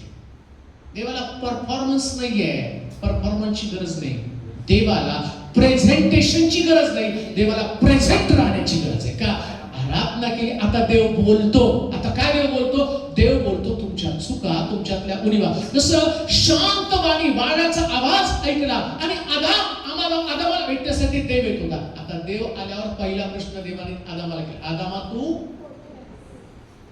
आता विचार कर. यानं आवाज ऐकला असताना म्हटलं असतं छान बरं वाटलं, आता आवाज ऐकला आता जरा पोहून येतो. झाडाची पानं गेली असती नारडाच झाला असता, त्याला अंगावरती त्याच्या पान, तो नग्न होता, त्याला कळलं तो नग्न आहे. हेच आहे आत्मिक जीवनामध्ये. जेव्हा देवाची वाणी ऐकली जात नाही तेव्हा आध्यात्मिक नग्नता त्या व्यक्तीकडे असते. म्हणून तिने असं म्हटलं की परमेश्वरानं आम्हाला सांगितलं की त्या झाडाचं फळ खाऊ नको. जायचं कशाला, पाहायचं कशाला, डोळ्याशी करार केला पाहिजे. काही गोष्टी खायच्या नाही म्हणजे नाही खायच्या. काय होता हा प्रश्न नाही देवाला करायचा. बऱ्याच लोकांना असं वाटतं की लहान लेकरं असतात, मग काय होतं त्याला. मग आम्ही काय करतो, आम्ही पण फार हुशार असतो. ते लेकरू सारखं त्या झाडाकडे जातो, आम्ही त्याला हा हा म्हणतो, त्याला नाही समजत हा हा काय. मग काय आवडेल नेऊन जवळ घेते, मग चटका बसला तर हा, मग दुसऱ्या जात नाही. देवानं त्याला ते सांगितलं बाळा हे खाऊ नकोस, आणि त्याने खाल्लं. लालसा त्याची जागा झाली, त्या डोळ्याकडे आणि त्या झाडाकडे पाहिजे आणि त्यानं ते खाल्लं. पहिली नजर लालसेची नजर. आमच्या डोळ्याशी करार असला पाहिजे. काही झालं तरी सुद्धा मी ज्या झाडाचं फळ खायचं नाही देवाने सांगितले खाणार नाही. काही फळ देवाने खाण्यासाठी तुम्हाला सांगितलं नाही. 7वा दिवस देवाच्या उपस्थितीमध्ये तुमचा करार असला पाहिजे. 6 दिवस मी खाल्ले, 7वा दिवस मी देवासाठी ठेवलेला आहे. आम्ही 6 दिवस पण खातो, 7वा दिवस पण खातो, तो पण आमच्या. तुम्हाला माहिती आहे, लक्षात घ्या हे शब्दात जो म्हणताना तो 2 तासाचा शब्दात नसतो. काही लोक गेले नाही चर्चला जाऊन आलो आणि चर्च मध्ये गेल्यावर अर्ध लक्ष कुकरकडे असतं. कधी संपतं, कधी घर गाठतो, कधी खातो आणि कधी एकदाचा आराम करतो. मला प्रश्न विचारू द्या, शास्त्रात असं लिहिलं की शब्दात दिवस पवित्रपणे पाळ. त्याच्यामध्ये म्हटलं की तुला स्वयंपाक पण बनवायचं नाही, लाकडं जमा करायला जायची नाही, काबाड कष्ट करायचं नाही, विक्री सुद्धा करायची नाही, विकायचं सुद्धा नाही. आता कधी शब्दाविषयी शिकवायचं मला आलं तर मी तुम्हाला तो शिकवेल. शब्दात दिवशी काय करायला पाहिजे, आम्ही काय करतो आणि शब्दाविषयी काय सांगितलं ते तुम्हाला चांगलं सांगेल. मग तुम्ही शब्दात पाळता का नाही ते तुम्हाला कळेल. शब्दात म्हणजे नुसतं रविवारी चर्चला गेलो आणि लक्षात घ्या हा शब्दात रविवार नाहीच आहे, तो शनिवारच आहे. पण मी तुम्हाला ते पण सांगेल तुम्ही तो पाळला नाही म्हणजे तुम्ही शब्दात दिवशी शनिवारी चर्चला जायला म्हणजे असा पण देवाचा काही नाही. एक दिवस तुम्हाला देवासाठी काढा. देवाचा दिवस खाऊ नका एवढंच मी तुम्हाला सांगतो. तुम्ही प्रार्थनेचा मी असं म्हणेल क्वालिटी टाइम देवाला द्या. हो जो तुमचा क्वालिटी टाइम आहे तो देवाला तुम्हाला देता आला पाहिजे. ही क्वालिटी टाइम आहे जीवनामध्ये तुमच्या सर्वोत्तम. देवानं सगळं सर्वोत्तम आम्हाला दिलं, सर्वोत्तम देवानं दिलं. जीवन किती सुंदर दिलं, निरोगी, चांगल्या पगारची नोकरी, चांगलं जीवन, चांगलं कुटुंब. देवानं सगळं क्वालिटी दिलंय. तुम्ही पण तुमच्या जीवनातला क्वालिटी टाइम देवाला द्या. ते खाऊ नका तुमचा. तुम्हाला गुरुवार प्रभूनं सांगितलं ना, नाही इथं मला काय करमत नव्हतं म्हणून पुण्यामध्ये आलो. चला तुम्हाला सांगा, माझ्यासमोर अनेक ऑप्शन्स होते, अजून पण माझ्यासमोर अनेक ऑप्शन्स आहेत. पण मला असं वाटलं की एक क्वालिटी टाइम देवासाठी पुण्यातल्या लोकांना द्यावा. तुम्हाला पण देवाने तो क्वालिटी टाइम दिला, वचन ग्रहण करण्याचं, शिकण्याचं. तो खाऊ नका. देवाशी तुमचा करार असला पाहिजे. नाही मी मधलं झाड ज्या झाडाचं फळ खायचं नाही ते मी खाणार नाही. क्वालिटी टाइम देवाचं ते देवाला तुम्हाला देता आलं पाहिजे. हे परमेश्वराने दिलेली ते आज्ञा आहे. आणि म्हणून आम्ही पहिली नजर चांगली, दुसरी नजर लालसेची नजर आहे. आता दुसऱ्या नजरेसंबंधाने अजून एक गोष्ट मला सांग. हानाने आणि सफीराने जागा विकली आणि जागा विकल्यानंतर झालं काय? जेव्हा ती जागा विकली आणि जागा विकल्यावर पहिल्या नजरेमध्ये होतं सगळी संपत्ती प्रेषितांच्या चरणाजवळ नेऊन ठेवायची. आता दुसरी नजर काय? अर्धी संपत्ती आपल्यासाठी ठेव. आता एक दुसरी नजर लालसेची. आता जेव्हा हा हनन्या आणि सफीरा त्या पेत्राकडे येते, त्या पेत्र काय म्हणतो की सैतानानं तुझं मन का भ्रष्ट केलं? दुसरी नजर. जेव्हा पहिल्या नजरेनं तुम्ही देवाला समर्पित होता, दुसरी नजर तुम्हाला पाप करण्यासाठी प्रवृत्त करते. का देवाला द्यावं? का परमेश्वराला सगळं समर्पित करावं? का देवाच्या आज्ञेचं पालन करावं? म्हणून लक्षात ठेवा, तुम्हाला तुमच्या डोळ्याशी करार करता आलं पाहिजे, जसं योवानं केलं. आणि ते योवाच्या तो म्हणतो माझी नजर कोणा कुमारिकेवर जाऊ तरी कशी. दुसरी गोष्ट, मनाई केलेली प्रत्येक गोष्ट तुम्हाला नुकसानीकडे घेऊन जाते. नीट आहे का? प्रत्येक गोष्ट ज्याला मनाई केली ती तुम्हाला नुकसानीकडे घेऊन जात असते. शब्दात दिवस पवित्रपणे पाळ. शब्दात जर तुम्ही तुमच्यासाठी खर्च केला तर तुमच्या 6 दिवसाचं नुकसान आहे. कसं काय नुकसान आहे? देवाने असं लिहिलं, 6 दिवस देवानं आशीर्वादित केलं, पण 7व्या दिवसाला देवानं विशेष दिवस म्हणून आशीर्वादित केलं. म्हणजे काय हो? विशेष स्पेशल का माहिती का त्याला? 6 दिवस तुम्ही स्वतःसाठी खर्च करता, 7वा दिवस तुम्ही देवासाठी खर्च करता, तेव्हा 7व्या दिवसावर तुमच्या 6व्या दिवसाचे आशीर्वाद अवलंबून आहेत. येते का तुमच्या लक्षात? 6 दिवस तुमचे आशीर्वाद. तुम्हाला जर चांगलं शांत झोप पाहिजे. बरेच लोक म्हणतात बाळा साहेब शांत झोप लागत नाही, काय करावं सांगा. काय नाही, चर्चला जा. चर्चला नाही जायचं आणि मग नाही शांत झोप लागावी. दुसरी महत्वाची गोष्ट, जेव्हा एखादी गोष्ट प्रभू तुम्हाला सांगतो ना, वर्ष जेव्हा प्रभू सांगतो तर त्यातले धोके तुम्हाला नक्कीच देव समजावून सांगत असतो. अजून गोष्ट तुम्हाला सांगतो, देवाचा दिवस देवाला, प्रार्थनेची वेळ प्रार्थनेला. दावीद महाराज एवढे मोठे महाराज, परंतु तो काय म्हणतो माहिती का? मी पहाटे उठून रचून देवाला प्रार्थना सादर करतो. का? तर त्यांनी क्वालिटी टाइम देवाला दिलेला आहे. आता एवढा मोठा राजा असताना पहाटे उठतो. आमचे पोरं कुठं तर शाळेमध्ये शिपाई पण निवांत झोपतात आणि त्यांच्या डोक्यात धारणा काय माहिती का? पाळकाकडे जाऊन आम्ही प्रार्थना. पाळक साहेब अजूनही तुम्हाला दाखवतो माझ्या व्हॉट्सअपवर, मला वाटतं मी यांना पाठवत असतो त्यांची. तुमची प्रार्थना खूप पॉवरफुल आहे, तुम्ही करा प्रार्थना. मग माझ्या प्रार्थनेला पॉवरफुल आहे म्हणजे तुम्ही 24 तास पालताच पडून तुम्ही उतारे पडा घरामध्ये, मी पालता पडून तुमच्यासाठी प्रार्थना करतो. किती हुशार आहात. तुम्हाला क्वालिटी टाइम देवाला देता येत नाही, तुम्हाला देवाजवळ राखून राहता येत नाही. आणि तुमचं म्हणणं याने प्रार्थना करावी त्या नाही. तुम्हाला तुमच्या जीवनामध्ये येणारी संकट, नीट आहे का? आता मी काय बोलतो, सकाळी उठून आपल्या लेकरांसाठी प्रार्थना करत होता म्हणून त्याची लेकरं संपत्ती सुरक्षित होती. जेव्हा प्रभू एखादी गोष्ट तुम्हाला सांगतो ना, ती करा आणि करू नका, तर तो धोके पण सांगतो. जर तुम्ही सकाळी उठून प्रार्थना केली, तुमची संपत्ती नष्ट होणार नाही. आम्ही म्हणाल का? काही लोकांना असं वाटतं की नाही पाळक साहेब आम्हाला फार बिझनेस मध्ये नुकसान होतं. का नुकसान होतं? कधी प्रार्थना केली का? पाळकानं प्रार्थना केल्यावर तुझा बिझनेस चांगला चालेल. मग तू कधी प्रार्थना? सकाळी योग सकाळी उठून असं योगाच्या पुस्तकात आता सगळं वाचायला आपल्याला वेळ नाही, पण तसले योग एक श्रीमान मनुष्य होता आणि तो श्रीमंत पण होता. एक सभ्य मनुष्य, जेंटलमन, आणि तो श्रीमंत होता. एवढी श्रीमंती असताना, एवढे गाढव, एवढे उंट असताना त्यानं प्रार्थना कधी चुकवली नाही. त्याला माहिती ज्या दिवशी प्रार्थना चुकेल संकट येईल. असं म्हणतात अभ्यास करणारे बायबलचा अभ्यासक. योबाच्या जीवनात ज्या दिवशी संकट आलं, असं लिहिले त्या ठिकाणामध्ये, कोणतीच गोष्ट देव मोगम करत नाही. शास्त्रात असलेलं जो कुंपण तोडतो त्याला सर्प डसतो.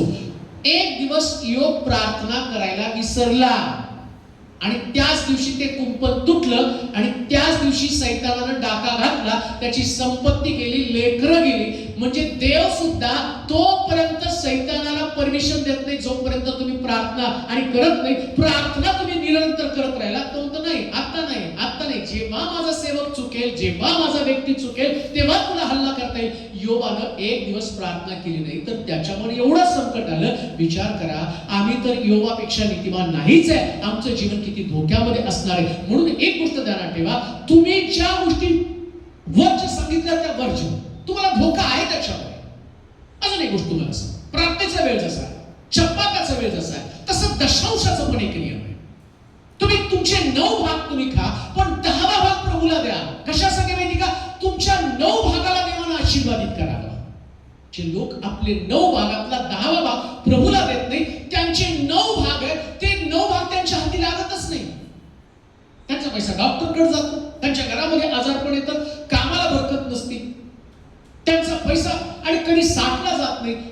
लक्षात घ्या, कोणी सुद्धा प्रार्थना करून तुमच्या घराच्या आशीर्वादासाठी तुम्हाला मार्गदर्शन करू शकत नाही. पण देवाचं वचन तुम्हाला स्पष्ट सांगतं, वर्ष ते वर्ष जर त्याच्यामध्ये तुम्ही देवाचा भाग सुद्धा खाल्ला, तर त्याच्यातले पण धोके तुमच्याकडे आहे. जे मलाकीच्या पुस्तकामध्ये सांगितलं की तुझा आणि उत्पन्नाचा लाभ फुटला जाईल, तुझं आणि काठवत आणि पराग आशीर्वादित होणार नाही. जेव्हा तुम्ही परमेश्वराचा भाग सुद्धा स्वतःसाठी वापरता, तेव्हा देखील तो धोका तुम्हाला येतो. म्हणून मनाई केलेलं प्रत्येक गोष्ट ही नुकसानाकडे घेऊन जातं. आता अजून एक गोष्ट तुम्हाला सांगतो, या पत्रा संबंधानं तिनं पाहिलं ते फळ खाण्यात चांगले, देवानं प्रत्येक फळ चांगलं बनवलं, पण तिला तेच फळ चांगलं वाटलं. सगळे फळ चांगले होते, पण तिला तेच. आता होतं काय माहिती का, जेव्हा तुमच्याकडनं दर्शन जातं ना, तेव्हा देवानं दिलेल्या सेवेपेक्षा तुम्हाला इतर गोष्टी जास्त चांगल्या वाटतात. असं समजा, मला देवानं सेवा दिली, आता माझं शिक्षण M.Com आहे,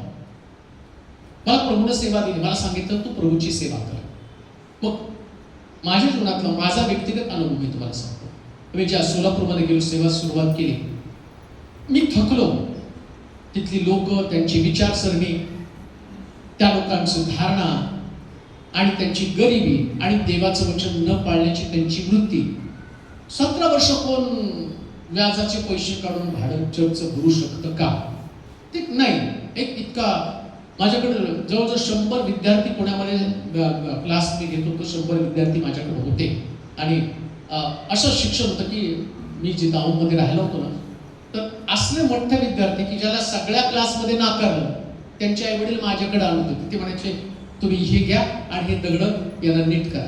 तर मी त्यांना मारून झोडून अगदी त्याला तुम्ही या माझ्या आईला विचारा. आमची आई खाली तापायची आणि जेव्हा ते लेकरं यायचे, ते माझ्याकडे चांगलं रूळ होता, चांगली काठी, असं पडवायचं, दगड होते हो, त्याला असे पुढे येणारे शिक्षक. ते मग माझी आई खाली जाऊन सांगायची त्यांच्या आईला, याला तुमच्या लेकरला पाठवू नका हो, आमचं पोरगं मारून टाकेल त्यांना. आणि ती सांगायची यांना पाठवू नका. मग ते म्हणायचे नाही मारू द्या, आमचं ऐकत नाही, त्यांचं तरी ऐकतील. आणि ती दगडं, असली मुलं, असली भयानक, ज्यांना कुठल्याच क्लासमध्ये घेत नव्हते त्यांना मी घेतलं. पण देवाच्या गौरवासाठी सांगतो, या सगळ्या मुलांना मी असं तयार केलं होतं ना की शेवटी एक जी मुलगी जिला इंग्लिश येत नव्हतं, 7वीला तिला माझ्याकडे आणून टाकलं. तिला काहीच इंग्लिशचं स्पेलिंग सुद्धा लिहिता येत नव्हतं. पण जेव्हा मी तिला ते शिकवलं, तर बोर्डामध्ये ती इंग्लिशमध्ये 10वी आली होती. म्हणजे एवढं सगळं माझ्याकडून. ते सगळं सोडलं, मी सोलापूरमध्ये सेवेला गेलो. आणि 17 वर्ष ते दरिद्री अवस्था सगळं ते मग डोक्यात आलं, हे सगळं सोडायचं आणि चांगली कुठंतरी चांगली नोकरी करायची, की जी नोकरी आपल्याला एक चांगलं राहणीमान देईल. आता विचार करा, जिथं प्रभूनं आम्हाला दर्शन आणि विजन दिलं, जेव्हा दर्शन जातं ना, तेव्हा ज्या गोष्टी नको त्या मला चांगल्या दिसू लागतात. आता मला दर्शन कशाचं होतं? मला मिनिस्ट्रीचं, सेवेचं दर्शन होतं. पण दर्शन काढून आता तिकडं सैतान काय सांगतो, हे फळ चांगलं आहे. कोणतं फळ? हे काम तू करशील ना, हे फळ खूप चांगलं आहे. आणि काय बरं अशा टायमाला, जसं योनाला जायचं निनिवेला आणि मनात होतं तार्शिश, आणि बरोबर जहाज पण येतं तार्शिशचं. आणि माझं पण तसं झालं. मी इकडे आलो पुण्यामध्ये, आणि पुण्यामध्ये आल्यावर लगेच तिकडं मी पोहोचलो आणि मला हिरो होंडा कंपनीचा कॉल आला, तुमचं सिलेक्शन झालं. कधीतरी इंटरव्ह्यू दिली होती मी, त्रासल्यावर तो कॉल आला. बरं, आधी सेवा करू दिली. सेवा केल्यावर त्रासलं, लोक गरीब आहेत, पैसे देत नाही, चालत नाही आपलं, आणि किती दिवस कर्ज काढायचं, किती लोक येणार, आणि त्रासून आता त्या निर्णयापर्यंत आलो. नाही, आता हे चांगलंय. कोणतं? हिरो होंडा कंपनी चांगली. आणि मग म्हटलं आपण नाही जायचं, कंपनी जॉईन करायची. आणि सगळं माझ्या डोळ्यासमोर चित्र. आता हिरो होंडा कंपनी एकदम भारी कंपनी, पगार असेल, आपल्या टॅलेंटवर आपण पुढे जाऊ आणि हे सगळं चित्र. रात्रभर तो विचार करतो की सकाळी जायचं, जॉईनिंग व्हायचं. तेव्हा देवाचा आत्मा माझ्याशी बोलायला लागला. विजनचं काय, दृष्टांत काय, स्वप्न काय, प्रभू काय तिथं? अरे लोक गरीब आहेत. किती दशांश? सगळ्यात मोठा दशांश 500 आणि सगळ्यात छोटा दशांश 50 रुपये. पगारच नव्हत्या. नर्सेसला पगार 900 रुपये, 90 रुपये दशांश. लय झालं तर 1000 रुपये, 5000 आणि 5000चे 2 मेंबर होते. सगळं भाड्यालाच जात होतं. काय माझं कसं जाणार आहे? त्यामुळं माझं कुटुंब पण तुटलं, माझं कुटुंब उद्ध्वस्त झालं. आता विचार करा, एवढ्या कठीण परिस्थितीमध्ये काय दर्शन असणार आहे? पण जेव्हा दर्शन नसतं, विजन जाण्यासाठी तुम्हाला बाकीच्या गोष्टी चांगल्या वाटू लागतात. जसं या हवेला फळ खाण्यासाठी चांगलं वाटलं, दर्शन जातं तेव्हा तुम्हाला पाप सुद्धा चांगलं वाटतं, वरच्या गोष्ट सुद्धा तुम्हाला चांगली वाटते, तुम्ही त्याच्यामध्ये रमता. शमशोनाचं विजन काय होतं? त्याच्या डोक्यावरच्या वटा पण गलिलीच्या मांडीवरती दिसल्यावर आम्ही शास्त्रात लिहिल्याप्रमाणे त्याचे डोळे फोडले, त्याचं विजन निघून गेलं. लक्षात ठेवा, दावीद म्हणतो मी परमेश्वराचं एक वरदान मागितलं. ते दर्शन कोणतं? हे की त्याच्या मंदिरात माझी वस्ती व्हावी. अहोरात्र मी त्याचं मनोरूप पात्र. त्याचं दर्शन राजा बनणं नाही, त्याचं दर्शन मंदिराचा द्वारपाल बनणं आहे. तुमचं दर्शन तसं असू द्या, जगाकडे लक्ष लावू नका. जेव्हा दर्शन जातं तेव्हा सगळं काही त्या ठिकाणामध्ये तुमच्या हातातून निसटून जातं. आणि म्हणून लक्षात ठेवा, जे फळ खाण्यास चांगलं आणि देवानं प्रत्येक फळ खाण्यास चांगलं बनवलेलं असताना मनुष्य दर्शन गमावल्या कारणानं सैतानाला आपल्या जीवनामध्ये जागा देतो. कधी सैतानाला आपल्या जीवनात जागा देऊ नका.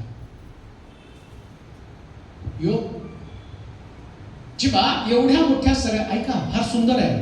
मला पतनाच्या पश्चातापाच्या संधी जवळजवळ त्याचे मला वाटते 6 मुद्दे, 6 नाही 7 मुद्दे, 7 पण नाही 10 मुद्दे. आता ते होणार नाही, परंतु मला हे थोडस तुम्हाला समजावून सांगणं गरजेचं आहे की त्या ठिकाणामध्ये तिने पाहिलं की जे प्रत्येक फळ देवाने चांगलं केलं होतं, पण तिला तेच फळ चांगलं दिसलं. तिचं विजन ते होतं. तिचा दृष्टांत तिने गमावला. आदामाने आपला दृष्टांत गमावला. आता लक्षात घ्या, काही वेळेस ज्या गोष्टी तुम्हाला प्रभू देत नाही ना, त्या गोष्टीमुळे तुमचं मन व्यथित होतं आणि तुम्हाला तेच गोष्ट आवडत असते. मला तेच पाहिजे, मला तेच पाहिजे. शास्त्रात तुम्हाला एक गोष्ट पडते, कोणा व्यक्तीला या पृथ्वी तलावरती कष्ट आणि दुःख नको असतं. पण कधी कधी बघा, तुम्ही आदामाला एदेन बागेतनं बाहेर काढल्यावर देवानं त्याला सांगितलं की तू बाहेर पडशील, तेव्हा 2 गोष्टी सांगितल्या. स्त्री सुद्धा जेव्हा आणि मुलं प्रसवेल तेव्हा तिला कष्ट होतील. आणि आदामाला पण त्याने सांगितलं, जेव्हा तू बागेतनं बाहेर पडशील तेव्हा जमिनीमध्ये तू आणि खोदायला जाशील, त्या जमीन तुला काटे देईल, तुला कष्ट करून निढळाचा घाम गाळून भाकर खावी लागेल. प्रभूने त्यांना कष्ट दिलं. आता लक्षात घ्या, सगळ्यात सोपं कष्ट कोणतं होतं? फळ पाहून पुढे जाणं. हे भारी, हे कष्ट जास्त आहे का? ते तिथं सांगितलं नाही फळ तुला खायचं नाही, तिकडे जायचं नाही, एवढं साधं सोपं होतं. आता नाही, त्याने काय केलं? फळाकडे गेला, ते खाल्लं. आता तुम्हाला रोज जाऊन त्या फळाला जमीन खोदावी लागेल, पाणी घालावं लागेल, पावसाची वाट पाहावी लागेल. आता किती कष्ट करावं लागणार आहे? सगळं कष्ट तिथं असणार. म्हणून कधी कधी परमेश्वर तुम्हाला कष्ट देतो, दुःख देतो, पण ते स्वीकारणं गरजेचं आहे. आता बघा, योबाच्या बाबतीमध्ये कसं योबाचं विजन आहे. त्याची पत्नी योबाकडे ती म्हणते, काय सात्विकता धरून राहिला, धार्मिकता धरून राहिला, लेकरं गेली, संपत्ती गेली, आरोग्य पण गेलं. आता कोणी तुझ्या समाचाराला येत नाही, आणि जे येतात ते सगळेजण तुला शहाणपणाच्या गोष्टी बोलून जातात. कोणी तुला, लक्षात घ्या, एक प्रसंग असा येतो ना, त्या प्रसंगामध्ये ज्यांच्याकडे काही ज्ञान नाही ते पण येऊन तुम्हाला ज्ञान सांगतात. आता योबा संबंधानं असं लिहिलं की तो जेव्हा बोलायचा योग, तर तो म्हटला चावडीवरचे लोक सुद्धा त्याचं ऐकण्यासाठी उत्सुक असायचे, एवढं ज्ञान योबाकडे होतं. पण योबाची परिस्थिती खालवल्यावर जे लोक मार्गदर्शनाला येतात तेच मार्गदर्शन करायला लागले. हे जगाचा नियम आहे बरं का. तुम्ही जेव्हा किती पण विद्वान असाल, पण तुमच्या परिस्थितीनुसार लोक बदलत राहतात. नीट ऐका. पण तुम्ही योबासारखं भक्कमच असणं गरजेचं आहे. समजते का तुम्हाला? आता समजा मी 30 वर्ष सेवा करतो. 30 वर्षामध्ये मला कमीत कमी तरी वाटतात, कमीत कमी वर काय 4000 तर मीटिंग केली असतील. 4000 सभा 30 वर्षामध्ये, अगदी छोट्या सभेपासून मोठ्या सभेपर्यंत. काही सभा तर मी भर पावसात केल्या. दौंडची एक सभा मला चांगला आठवते. त्या सभेमध्ये इतका धोधो पाऊस पडत होता आणि मग मी बायबल गुंडाळायला सुरुवात केली. कारण मीटिंग सुरू झाली, गाणे संपले आणि तेवढ्यात पावसाला सुरुवात झाली. म्हटले 5 मिनिटाचा संदेश द्यावा. लोक पावसात बसले आणि कोणाकडे छत्र नाही, माझ्याकडे पण छत्र नाही. आणि मग साऊंड सिस्टम वरती कोणीतरी आलं, पटकन ते हे टाकलं. एवढा जोरदार पाऊस आणि मी बंद करणार. तेवढ्यात बसले, कोणीच हलायला तयार नाही आणि बसलेल्या लोकांना चिठ्ठी पाठवली, बंद करू नका, भर पावसात मीटिंग चालू ठेवा. 2.5 तास ती मीटिंग पावसामध्ये मी घेतली. 2.5 तास. लोक पण हल्ले नाहीत, त्यांनी छत्र्या पण घेतल्या नाहीत, जागेवरती बसले आणि देवाचं वचन ऐकलं. आता विचार करा, एवढ्या सगळ्या सभा अटेंड केल्या. अजून तुम्हाला सांगतो, एक सभा मला आठवतं की आता ते गाव, मला वाटतं केडगावला असं मी निघालो. आणि निघाल्यानंतर त्या सभेमध्ये मी तुम्हाला का सांगतो त्याचं कारण मी तुम्हाला सांगणार नंतर. केडगावला मी निघालो आणि त्या दिवशी माझा घसा पूर्ण बसला, तोंडातनं शब्द निघायला तयार नाही, सगळं घसा चॉकअप झाला. आणि मला ती सभा घ्यायची, कॅन्सल करता येत नाही कारण लोक तिथं अतिशय आवर्जून वाट पाहत होते. आणि मग म्हटलं करावं काय, की आता मला ते अजिबात बोलायला येत नाही. मग मी ENT स्पेशल डॉक्टर सोलापूरमध्ये त्यांच्याकडे गेलो आणि त्यांना सांगितलं की म्हटलं मला थोडासा घसा मोकळा व्हावा. मग त्याने ती बॅग घेतली आणि सगळं व्यवस्थित चेकअप केलं. ते म्हटले 1 महिना तर तुम्ही बोलू नका, का तर तुमचा घसा चोकअप झाला आणि बोलला तर तुमचा घसा जाऊ शकतो. मग मी त्यांना रिक्वेस्ट केली, म्हटलं हे मला पॉसिबल नाही, अशा काहीतरी गोळ्या द्या की त्या गोळ्या आजच्या दिवसापर्यंत मला बोलता यावं. एक 8 दिवस त्याच्यानंतर मी विश्रांती घेतली, पण आज मला बोलता यावं तशी. मग ते म्हटले ठीक आहे, या गोळ्या देतो. या गोळ्या इतक्या पॉवरफुल आहे की त्या घेतल्यानंतर आणि तुम्हाला थरथरी सुद्धा भरण्याची शक्यता आहे. म्हटलं हरकत नाही, त्या गोळ्या मला द्या. आणि त्या गोळ्या घेतल्या आणि त्या स्टेजवरती चढलो आणि मी बोलायला सुरुवात. आणि मग कशा गोळ्या घेतल्या तेव्हा मला जाणवलं की माझ्या अंगातली सगळी शक्ती निघून गेलेली आणि मी अक्षरशः लटलट कापायला लागलो. पण म्हटलं आता दाखवायचं नाही, हा समय जो आहे ना तो प्रभूचं वचन गाजवण्याचा समय. आणि मी प्रचार करत राहिलो. प्रचार करता करता देवाचं वचन इतकं प्रभावीपणे लोकांच्या अंतःकरणामध्ये शिरलं तर त्या सभेमध्ये इतके लोक रडायला लागले. जे लोक रडत आहेत, पश्चाताप करत आहेत.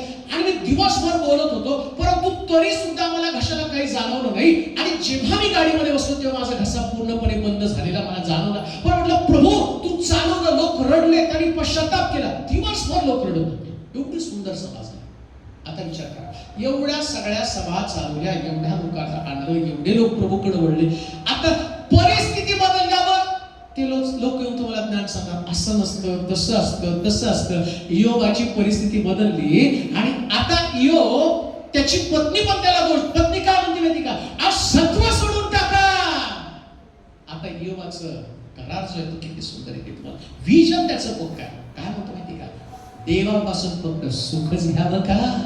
धन्य ते लोक ज्याचं विजन पक्का. परमेश्वरानं कितीही त्रास, संकट, कठीण अवस्थेमध्ये सोडलं तरी सुद्धा आमचं विजन बदलणार नाही. कोणतं, देवानं दिलं, धन्य त्याचं. हे तुमचं विजन आहे. प्रभूनं द्यावं म्हणून काही करू नका. काढून घेतलं तरी प्रभूचे आभार माना. का, कधी कधी परमेश्वर तुम्हाला टेस्ट करतो. आणि लक्षात, देवाची टेस्ट माणसासारखी टेस्ट नसती. अशी टेस्ट असते माहिती का, एकाला 1000 दिले, 2000 दिले, 5000 दिले. ज्यानं 5 वर 10 व्यापार केला तो म्हणतो, ज्यानं 2 वरती 4 व्यापार केला, आता मी तुला 14,000 देतो. ही देवाची टेस्ट आहे. जेव्हा परमेश्वर तुम्हाला तपासतो कठीण परिस्थितीमध्ये, तुम्ही कठीण परिस्थितीमध्ये सुद्धा तुमचं सत्व, तुमचं तत्व, तुमचे सिद्धांत, तुमची जागा तुम्ही सोडत नाही. लक्षात ठेवा, देव तुमची प्रगती करतो आणि तुम्हाला उच्च स्थानी देत असतो. हेच एदेन बागेमध्ये तुम्हाला शिकता आलं पाहिजे. न्याय होत असताना प्रभूला बिलगून राहा. विजन कडे तुमचं मन विचलित होऊ देऊ नका. जेव्हा तुमचं मन विचलित होतं, मनामध्ये अस्वस्थता येते, तेव्हा तुम्ही चुकीची गोष्ट करण्याची शक्यता आहे. हावेच्या बाबतीमध्ये इकडे आम्ही पाहतो, सैतानानं हावेचं, आदामाचं दर्शन नष्ट केलं आणि सैतानानं त्यांच्या वचनाविषयी त्यांना शंका निर्माण केली. साशंक ते बनले आणि त्याचा परिणाम यांना बागेतनं बाहेर घालवलं गेलं. देवाच्या वचनामध्ये विषयी कधी साशंक असू नका. अजून एक गोष्ट मला सांग, देव मनुष्य नाही सोडून देणारा. काय म्हणतो नीट लक्षात ठेवा. माणसं सोडतात, देव बुडणाऱ्याला पण बाहेर काढतो. बुडत आहे ना, पेत्र बुडतो, देव त्याला बाहेर काढतो. पेत्रानं 3दा नाकार केला. मला नवल वाटतं, एवढे सुंदर सुंदर येशूकडे सेवक होते बरं का. योहानाची सेवा जर तुम्ही बघितली, पात्म बेटावरती सगळं शरीर त्याचं सोललेलं आहे बरं का. त्याची कातडी काढून टाकलेली आहे आणि काढून टाकलेल्या कातडीमध्ये पात्म बेटावरती योहानाला टाकलं. आणि त्या बेटाचं वैशिष्ट्य काय माहिती का, सगळं मीठ आहे. म्हणजे जखमेला जर मीठ लागलं ना, त्याची काय तीव्रता असते ती योहानाला विचारा. एवढा प्रभावी सेवक योहान तिथं त्या पात्म बेटावरती प्रभूचं दर्शन पाहतो. पण हा योहान, अजून एक गोष्ट मला सांगतो, शेवटपर्यंत वधस्तंभाच्या पायथ्याजवळ थांबणारा सेवक पण योहान, आणि येशूला सोडून पळणारा पहिला सेवक कोणतर पेत्र. परंतु प्रभू पेत्राला म्हणतो की तुझी सेवा सगळ्यात प्रभावी सेवा असणार आहे. 3दा नाकारलं तरी प्रभूनं त्याला हातामध्ये घेऊन पहिल्यापेक्षा जास्त प्रभावी सेवक त्याला बनवलं. म्हणून म्हटलं हे देवाचं विश्वास आहे, देवाचं विश्वास आहे. आणि तुम्हाला तुमच्या व्हिजनला चिटकून राहिलं पाहिजे, दर्शनाला चिटकून राहा. अजून एक गोष्ट मला, आत्मिक जीवन कधी सोडू नका. काही पण उद्या इकडचं तिकडं कोणी तुमच्या सोबत असो अथवा नसो, पण शेवटपर्यंत राहतो फक्त देव. आणि तो जर राहिला ना, संपलं. मनुष्यानं सारं जग मिळवलं, आत्म्याचा नाश केला तर. म्हणून जग मिळालं नाही तरी चालेल, प्रभू मिळाला पाहिजे, प्रभू मिळाला पाहिजे. आणि लक्षात ठेवा, ज्यांना प्रभू मिळाला ना, त्यांच्या जीवनाचं सोनं झालं. सोनं झालं बरं का. मी कशावर म्हणतो माहिती का, या पेत्राने ते पटवून दिलं. सुंदर नावे दरवाजा, माझ्याकडं सोनं रूप पण माझ्याकडे काय, म्हणजे त्यानं आपल्या जीवनाचं सोनं केलं. त्याला माहिती आहे हे सोनं जाईल, पण खरं सोनं प्रभू येशू ख्रिस्त आहे. हे जर माझ्याकडे असेल तर मला सगळं प्राप्त होणार आहे. विजन, दर्शन, ज्या गोष्टी चांगल्या त्याच्याकडे लक्ष लावा. देवानं जे सगळं चांगलं ठेवलं ना त्याच्याकडलं, जे वर्ज्य केलं त्याच्याकडे लक्ष लावू नका. बऱ्याच लोकांच्या डोक्यामध्ये अनेक प्रकारच्या शंका कुशंका आहेत. एखादी गोष्ट पाळायची नाही म्हटलं ना, मग त्याच्याकडे भरपूर येतात. काय होतं केलं तर, काय होतं असतं तर देवानं ते तयारच केलं नसतं ना. मला आठवतं की एका सेवकानं लग्न केलं, पत्नी असतात.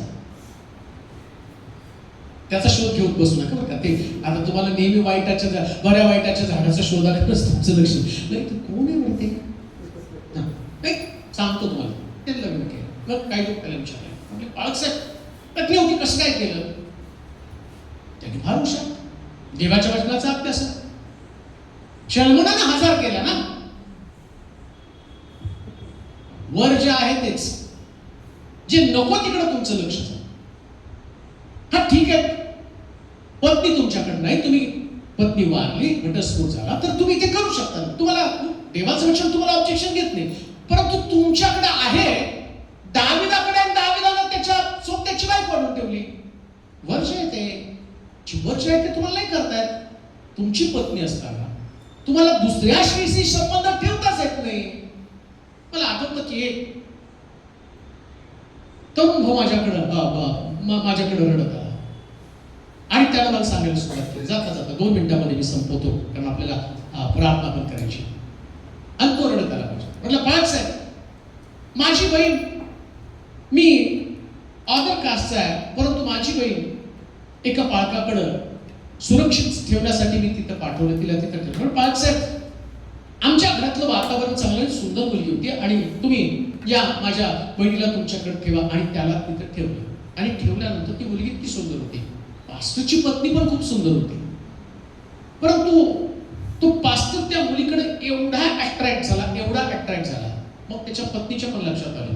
मग ती सांगायला लागली की मी आता हे मंडळीत सांगेल, तुम्ही बंद करा.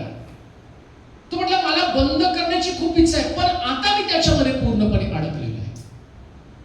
याच्यामुळे त्यांच्या घरामध्ये संघर्ष आहे. बरं, ज्याने त्या मुलीला त्या घरामध्ये ठेवलं त्याचं आत्मीय जीवनाचं काय? ते कसे ख्रिस्ताकडे वळणार?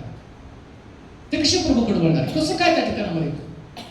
नीतिमत्व खालावलेले लोक, नीतिमत्व गमावलेले लोक या प्रकारच्या पापामध्ये अडकतात आणि प्रश्न करतात याला काय होतं, आणि मग त्याला वचन पण येतं. दाविदाला पाप केलं पण देवानं त्याची उभारणी केली. दाविदाला देवानं दंड दिला नाही. किती शासन केलं, किती भयानक प्रकारचं त्याला आणि प्रश्नाला तोंड द्यावं लागलं. लक्षात ठेवा, प्रत्येक पाप आणि त्या पापाबद्दल देवाचा दंड ठरलेला आहे. देवाला पाप कधीच आवडत नाही. तो पाप्यावर प्रीती करतो पण पापावर कधी प्रीती करत नाही. पाप्यावर प्रीती करतो. प्रीती करणं, देवाची पाप्यावर प्रीती म्हणजे काय? त्याला पापातनं बाहेर काढण्याची तळमळ म्हणजे देवाची प्रीती.